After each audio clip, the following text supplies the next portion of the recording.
Hello,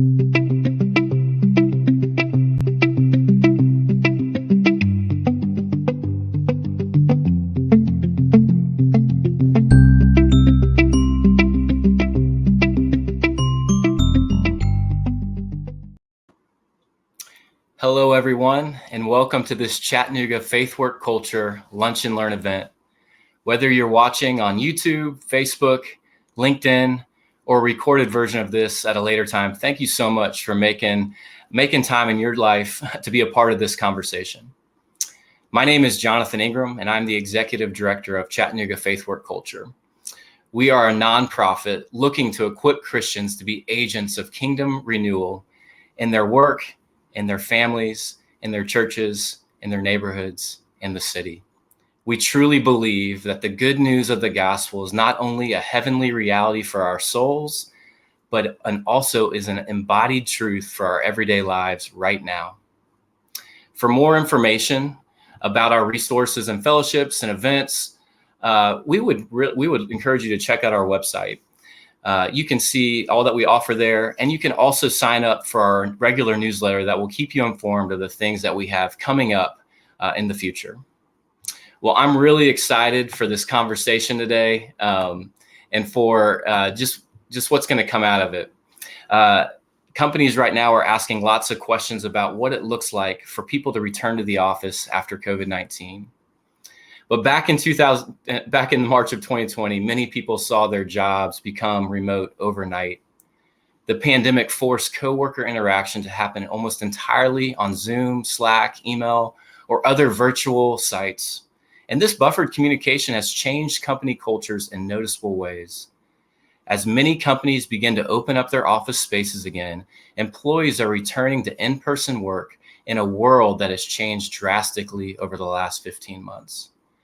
There has been a contentious election, civil unrest, and conflicting views on responses to COVID-19. People are also becoming aware that some, if not all, of their work can be accomplished remotely with no need for in-person interaction.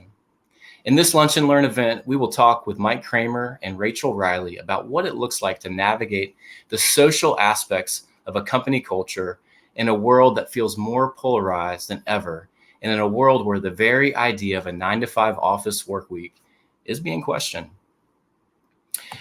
With that, let me introduce Rachel and Mike a little bit more. Rachel Riley completed a PhD in Social Policy and a Master's of Science in Contemporary Chinese Studies from Oxford through a grant from the Rhodes Trust.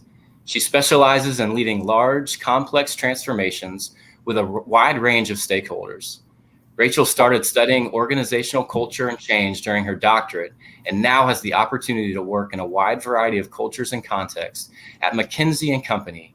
But today she will be sharing from her personal opinions and experiences. She's proficient in Mandarin Chinese and was a varsity member of the Wofford College Lady Terriers volleyball team. Thanks for being with us, Rachel. Thanks. Mike Kramer is the chairman of the board of Southeastern Trust Company, a wealth management multifamily office firm that works with high net worth individuals, families, and foundations.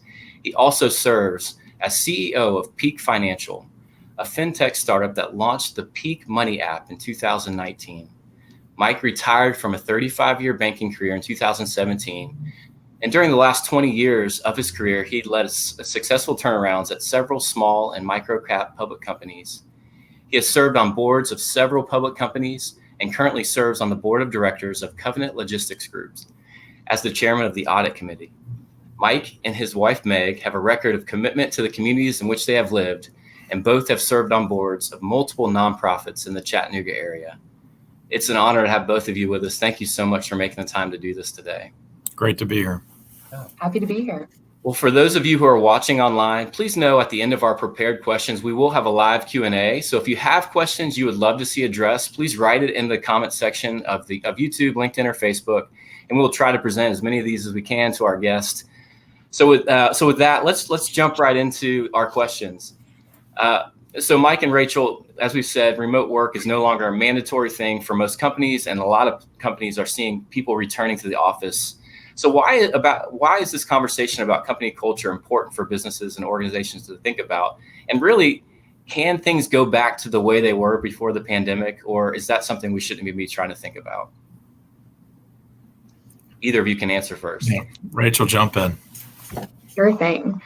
Jonathan, that's obviously such a huge question. I think the first thing to start with is that so many people don't actually think about culture, right? Or even if they do think about it, don't really prioritize it. And I've always been fascinated with this question because I think culture is underpinning everything we do, right? Culture really is the often unstated, oftentimes not thought about kind of unwritten rules for how we as humans engage with each other, right? So over the last year, that's changed in so many ways. We've built new cultures, even think about video conferencing and how those norms have changed. But now that we're going back in person, I think we do have an opportunity to think about this next normal, this new normal, and say, what are the things that we definitely need to rebuild, right? The people who have started in the last year who don't know any of their coworkers in person, how can we help them see who we are as an organization? But even though COVID-19 has been really hard and really sad on many levels, there were also good things too. And so taking the moment to say, what are norms that we've built or ways that we've worked together that we don't want to lose, right? I think if we do that thoughtfully, then we can have a more sustainable work culture for all of us in the future. That's great, and that's a great answer. The only thing I'd add to that is, talking about culture is critical regardless of the circumstances, regardless of the pandemic. We should have been talking about culture before the pandemic. We should have been talking about culture during the pandemic, and we should be talking about culture after the pandemic. When I think of culture, I think of culture as ultimately the expression of how we go about achieving agreed upon goals, agreed upon mission, agreed upon vision. Culture is the expression in so many ways of the core values that we should agree on. The last part, the second part of your question, can things go back to the way they were?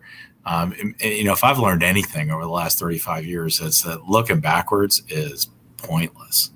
Trying to recreate, I worked for this great company in the 90s, Star Bank, which became First Star, which is really the core of U.S. Bank today, which I'd argue is one of the best of the really big banks.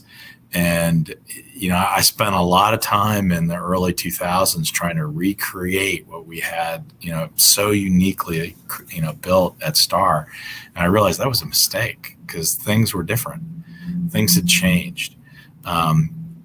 We needed to build a new version of whatever it was that the 2000s were demanding, both from a goal standpoint, but also from a cultural standpoint. How did we express those goals through the culture that we wanted to create?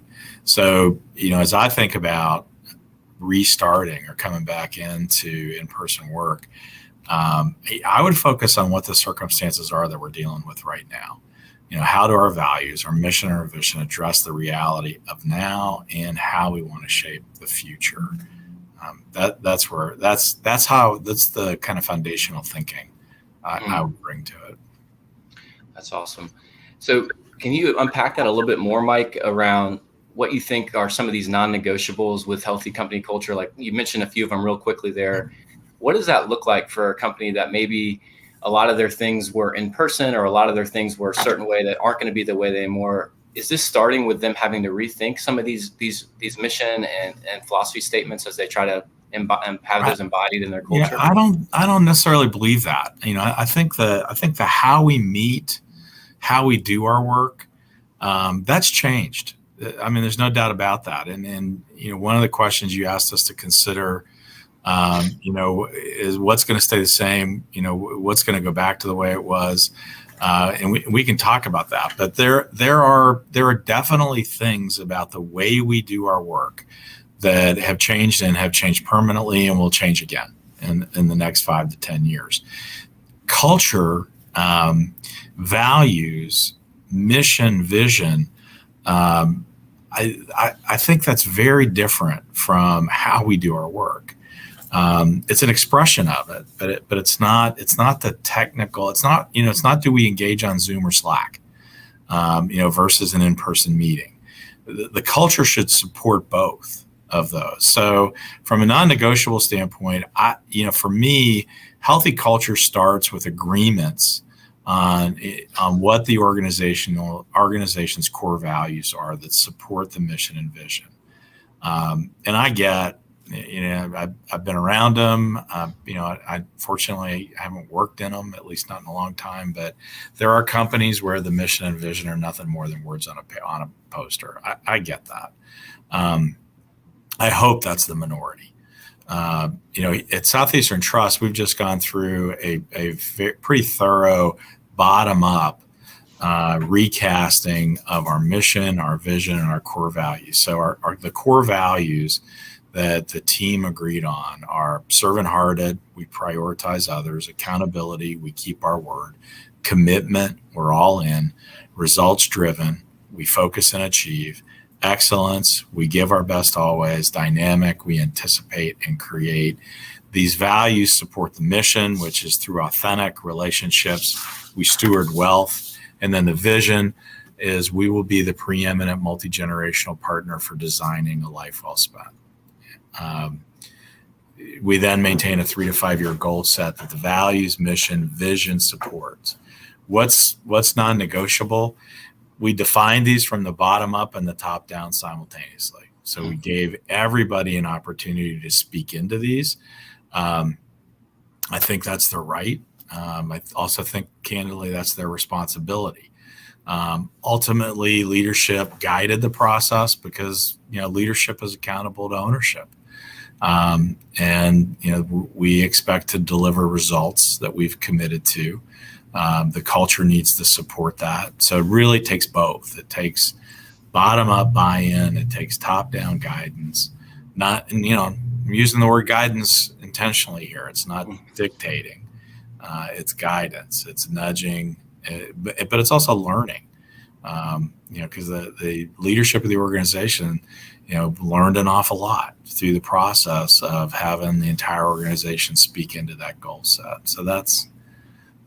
You asked what time it was. I told you how to build a clock. So apologize for being long-winded, but I think it's that's good. Well, Rachel, I want to ask you a specific question, but I don't know if you had anything you wanted to add to that idea of some non-negotiables there for as you would consult a company right now at this time. No, I think Mike did a great job of putting that together. Well, a lot of the research you've done as we've talked is around what's coming down, where our company culture is now, where are they headed? And I would love to just hear you say, talk a little bit about how our company culture is going to change? How are they going to be the same? And what are some of these biggest changes? What are the things that we should be expecting to see post-pandemic that should become norms in companies as we move forward with how they operate? Definitely. I'm someone who my friends would call it a student of culture. Others might use the word nerd or other things like that for a long time. And so this, I think right now, as I mentioned, is just such an interesting moment. And I've been reading a ton. There's a lot of public research out there, some that my employer has done and some others. And there's a couple of themes that have really come out, right? The first is that there's a ton of uncertainty right now. People really don't know. And they don't know in the short term and, medium term. And because of that, right, we as humans, when uncertainty happens, it tends to lead us to a fear. And so as I've been just reading about kind of places that are doing it really well, I think there's a couple. The first is there's a lot of communication and almost to the point of over communication, right? The pieces where employees seem to be really concerned is when they just don't know, or when they feel like the policies have been out and then just kind of dropped, right? To Mike's point previously, the most important communications around culture are a conversation, not a broadcast, right? And so I think any organization and leader who's thinking about bringing their team back, bringing their company back, the first thing is, be really forward-leaning about your communications. And if you don't know, that's okay too. And ask that as say, we're not sure what might work, and start those conversations. I think the biggest things we're seeing, though, are that to the point previously about some things, perhaps having been better in small ways in the last year, there is a lot of appetite from employees whose role allows them to, right? People whose job is not placed in it, to have more. We've shown that to a large extent, many things can be done more effectively, more productively from home. And so I think as those conversations are happening, being really clear with folks about what are the pieces of your role that could be done at home? What are your pieces of that role that really could be brought together? And not just directly mission things, right? Not just doing the problem solving, having the meetings live, doing the whiteboarding sessions. This really don't work over Zoom. But also, what about the connectivity thing? Because a lot of company culture also happens in the lunchroom and in the hallway interaction. And so thinking about ways to create space for employees who might have missed that a lot, who might have lost a lot of the energy they got or sense of identity. Finding ways in conversation to identify which of those pieces are important and how to bring those back first. And then talking about it and updating what is not working, right? We're not going to get it right each time. But taking that really flexible approach, I do think will benefit any organization, or even at the micro level, just a leader of a single team. Yeah. So I know that's a lot. That might have been my how to build a clock, but that's great. But that's kind of how I'm thinking about things right now. That's a great transition into our next question, because you're right. We've been talking at a macro level. What do we need to be thinking about company culture? But inside a lot of larger companies, TVA, I'm thinking Blue Cross, I'm thinking Unum, and even here in Chattanooga, no matter where you're at, there's managers that are preparing or are beginning to have their team, their specific teams that they're over, begin to come back to the office and be in the same spaces for the first time in over a year. So someone who's leading a team of 3 to 10 people, how is this changing? And specifically for them that are maybe in the middle of the top down and the bottom up approach, what should they be bringing to the table, and how should they be thinking about this transition when they think about their specific team culture and the things that they're going to be working on? And I know it can be different it's kind of a hard question to get specific on, but broadly, what would you say to a manager that's in that kind of specific situation? When you gave us this question to consider, the thought that first came to mind was, I would almost treat it as though I were a new manager for the group, coming into the job, brand new, from a different department, thinking about it in terms of having been promoted into the position. What would I want to start with? The first thing as a new manager needs to create is trust. Trust is the currency that teams trade in. If I trust that we're committed to the same things from a goal standpoint, from a value standpoint, that we see the mission of the company and how that's expressed through our team, the vision of the company and how that's expressed through our team the same way, then all of a sudden I have a lot of currency to work with as a manager. So I would think about it in those terms as, okay, what if I've been in that job for a while, I would think back to, how did I handle the first several months? What worked well, what didn't work well in terms of establishing that trust? Because if you don't have trust at that level, good luck. You're not going to get much done. So I think where I would start with is going back and reviewing those common commitments. And are we still all committed to the same things? Because my guess is most folks are going to find that hasn't changed. A lot has changed over the last 20 months, no doubt about that. But I bet you that hasn't. And if it hasn't, how reassuring is that going to be for the team? First of all, that, hey, yeah, okay, so much has changed, but those core values are still driving us, still guiding us, still foundational to what we do. Then a conversation around, okay, so how is all that expressed differently now? And where's that leave you in terms of accomplishing your mission? That's where I would start. I love that, Mike. And just to build on that, I think, there's the sort of math level of refocusing on the why, right? And reallocating attention to like the big mission, vision, values. I also think that there's a piece of like really starting from a place of humility and listening on the how, right? I think if you have 10 people on your team as a leader, that's at least 10 experiences of the COVID pandemic and at least 10 places that people are starting from right now, right? I mean, just even things as basic as to what your household looks like and who other folks are, ages, health levels, things like that, that can have a big impact in terms of what the kind of best next looks like for you. And so I think a lot of times managers and leaders that I deal with are afraid of looking, almost looking unprepared if they ask too many questions, but actually employees really love to feel heard, especially in these kind of big, uncertain moments. And so starting with, how comfortable are you coming back? What do you feel like you've been missing out on? What are the things you actually still feel like you could do effectively from home? And then once you hear a little bit one-on-one so that you actually get people's full perspectives, which I understand takes a lot of time, but in my experience is almost always worth the investment, bringing that together and having that conversation around, okay, well, what should we try first, right? Given what we've heard from above, to your point, Jonathan, if there might be company policies that are going out, how can we apply those for our team?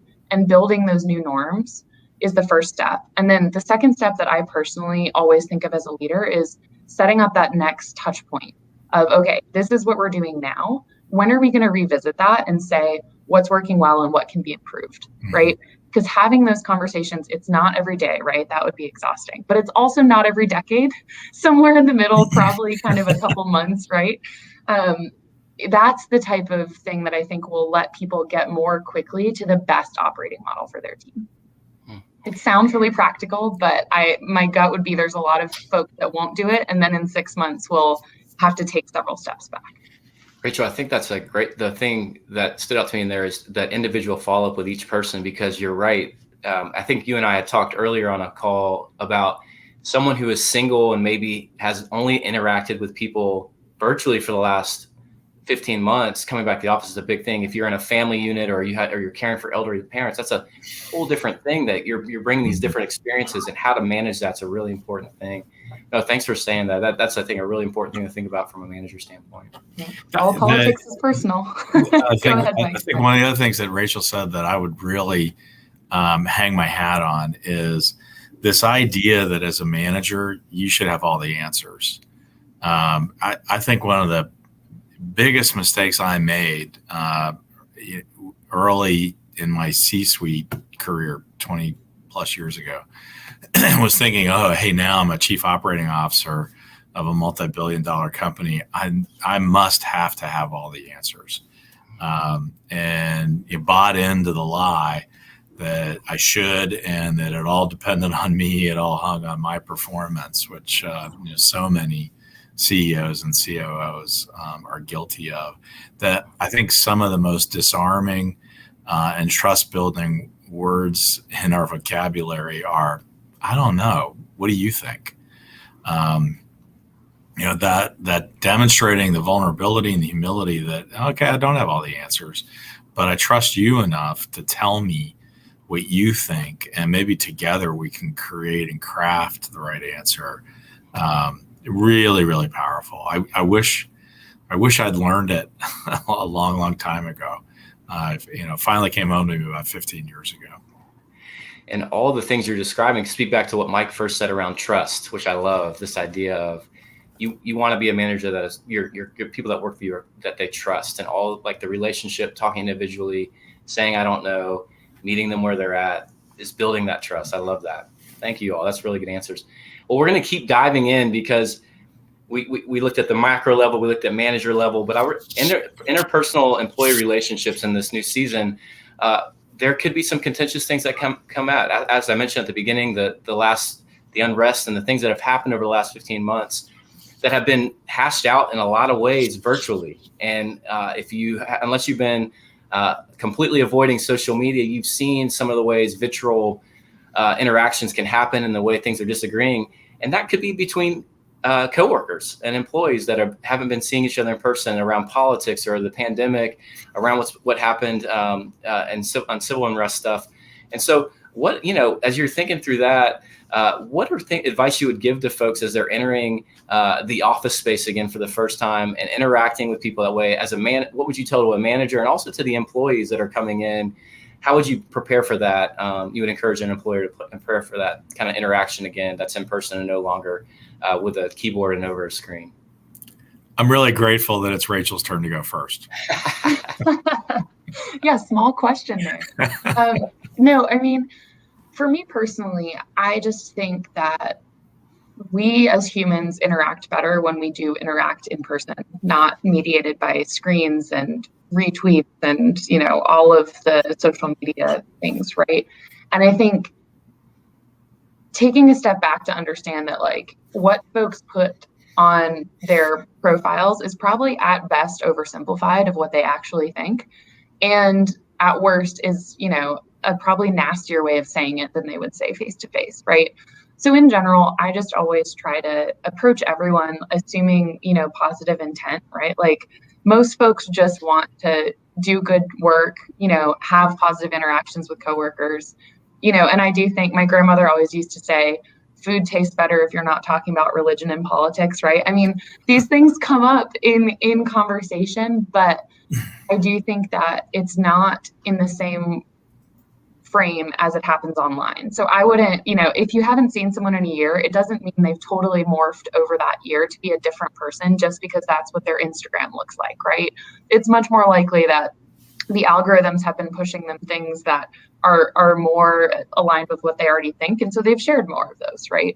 So, Betty is still Betty, Bob is still Bob, and just re-entering with that place of kind of grace and re-entering looking to reestablish the human connection is the right starting point, right? And then I think, as with anything, when we get into conversations that are hard or could get very heated, just starting with that attitude of grace, speaking love into people, and just really seeking to understand rather than to prove a point means that those conversations almost always, in my experience, go more positively, even if they don't end up with everyone agreeing, right?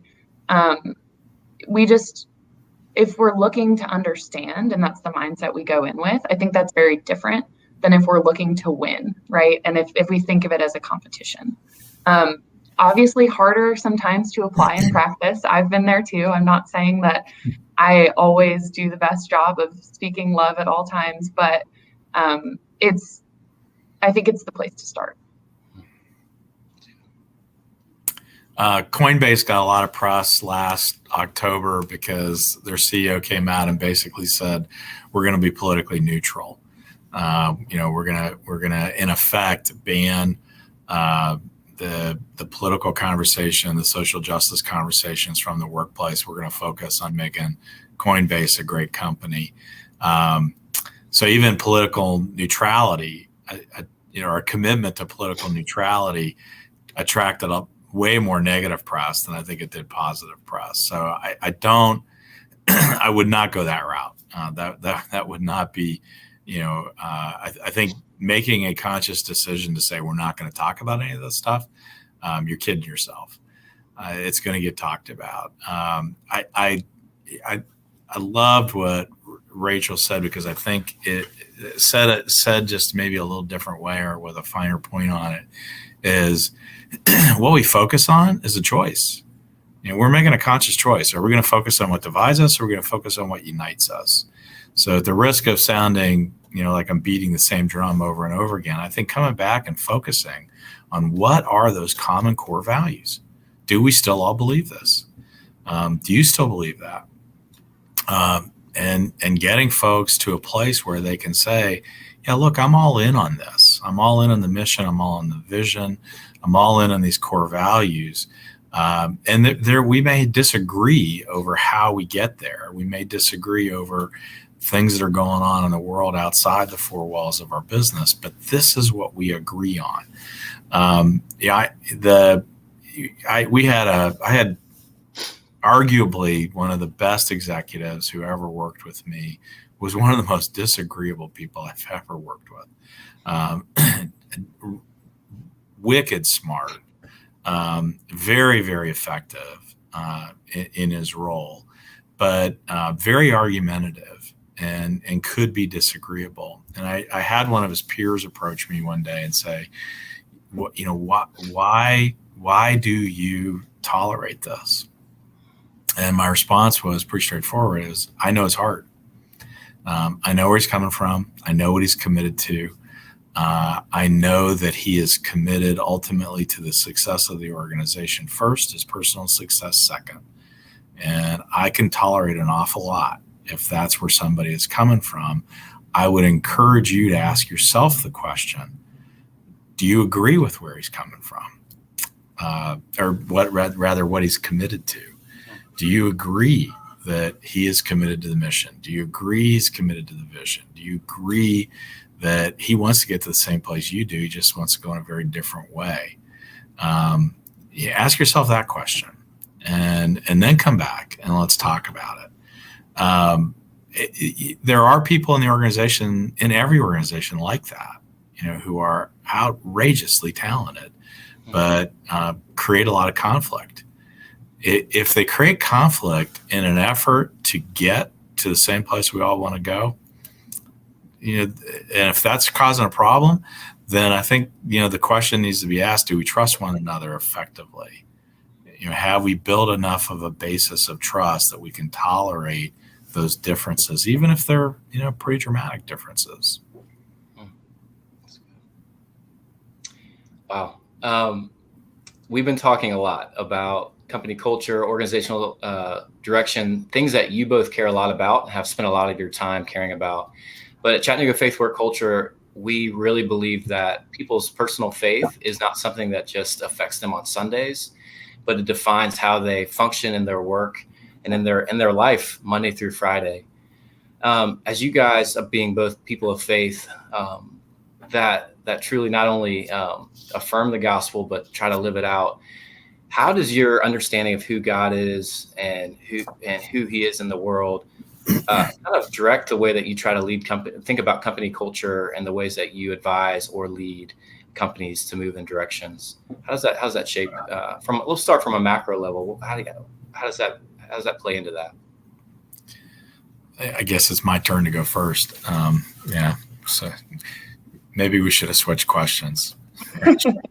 So. No, actually, I love this question because this is where I'm trying to live. So I'm rereading Atlas Shrugged by Ayn Rand. I read it probably 40 years ago. I was talking to one of my colleagues today. I'm getting a lot more out of it in my early 60s than I did in my early 20s. And if you haven't read it, would really encourage you to read it. Without giving away the plot, it's Ayn Rand's kind of classic dystopian view of an America that is turned to socialism, basically repudiating individual achievement and production for self-benefit. The heroes of the story live by this really interesting credo, and I'm going to read this so that I don't get it wrong. I swear by my life and my love of it that I will never live for the sake of another man, nor ask another man to live for mine. So the premise really of that is that if I live for my own benefit and you live for your own benefit, then we can establish a trading relationship based on honesty and integrity in that self-interest. I think there's some truth in that, small t. I think the big truth is that we live by grace. We live by unearned grace that pours out from Jesus, that is given to us freely to accept, but that acceptance should change us and should change us materially, so that we don't accept mediocrity. So that we do our absolute best in every situation. And I'll be candid and direct. I have worked with way too many people who claim Christ and then use their faith as an excuse for mediocrity and giving way less than their best, who operate consciously or unconsciously, out of a spirit or a theology of prosperity, that if I do what I'm supposed to be doing at church and I'm a nice person and a good guy, then God's going to provide for me from a prosperity standpoint in my career. I'm here to tell you that I don't abide that. If we truly believe we serve the King who owns the cattle on 1,000 hilltops, I don't think that is a description of someone who's okay with mediocrity.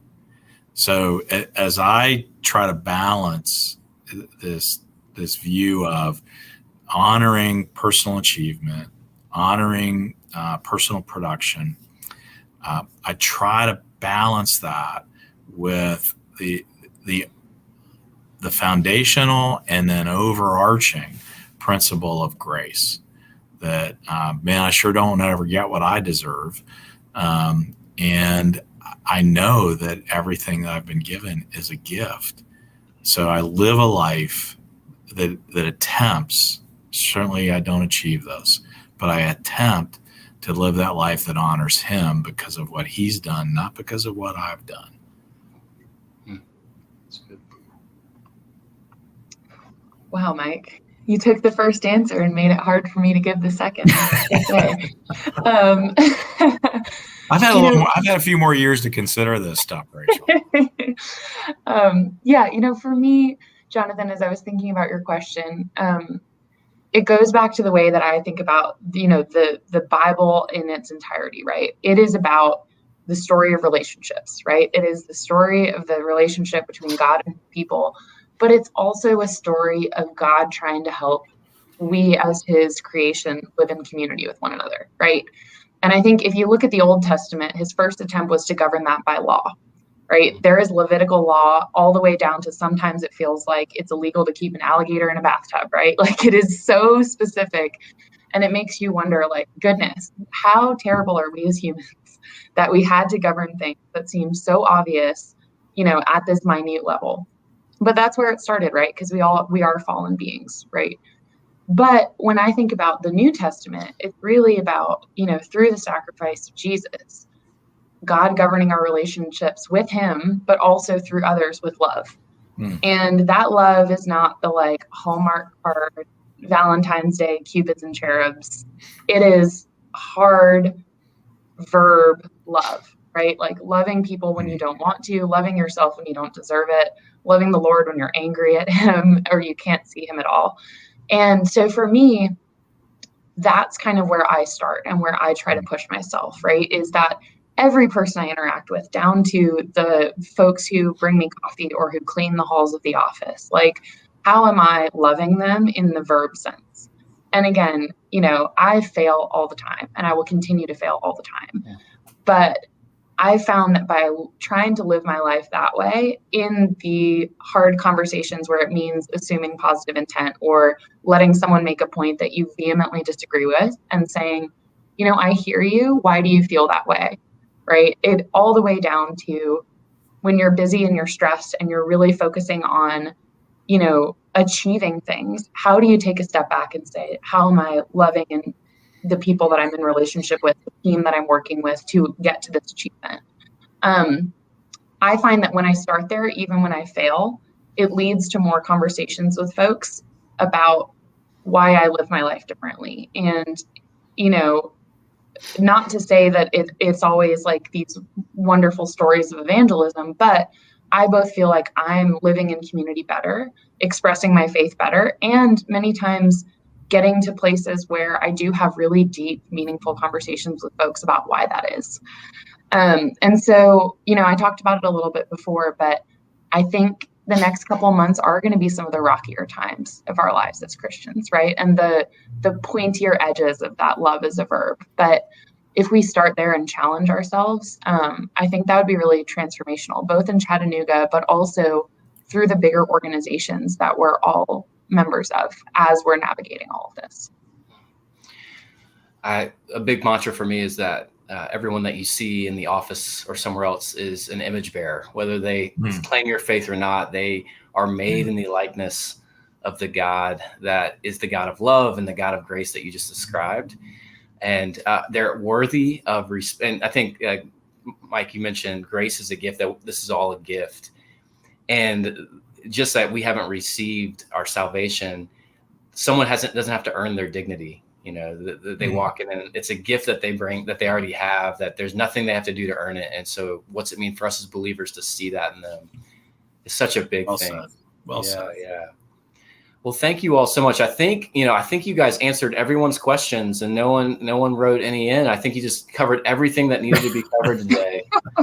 So it went really well. But thank you guys both so much for making time to do this today and being a part of this important conversation. My pleasure. Thanks for having us. Thank you to everyone who tuned in and was a part of this conversation, and those that will later. We pray that this has been helpful for you.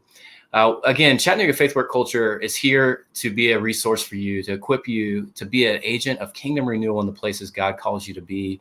We'd encourage you to engage with our stuff on our website, to take advantage of that. We would love to talk to you about the fellowships and the events and the resources that we have. And 2 weeks from today, we actually have another Lunch and Learn event with Dr. Brian Johnson, the superintendent of Hamilton County Schools, to talk about what it looked like to lead the school system over this last year. So I hope you'll take the time to join us for that as well. But again, thank you so much for being with us, and have a great rest of your day.